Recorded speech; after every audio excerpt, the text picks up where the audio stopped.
Ring out those Alpine bells.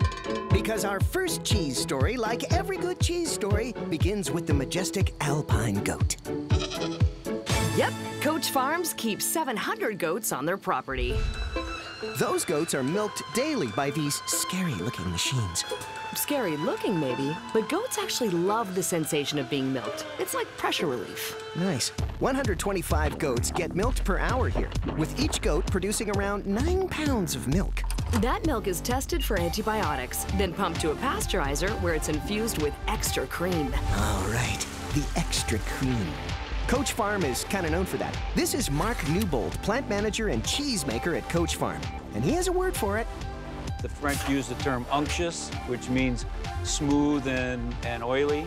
Unctuous.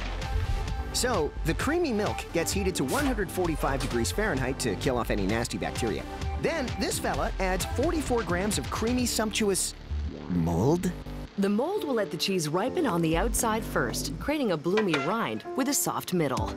The moldy, creamy mix is left to incubate overnight, and the following morning is pumped to these fermentation tubs. Mark is adding rennet here, an enzyme which coagulates the curdle and lets the milk thicken into cheese. And the next part, it kind of takes a bit of time. The cheese curd is ladled into molds, salted, and left to shrink to about half its original size, leaving a disc which is about 2.5 inches tall. That disc is left to age for around 4 weeks, during which a rind forms around the cheese. The discs need to be turned 4 to 5 times during the aging process, and that's kind of the fun part.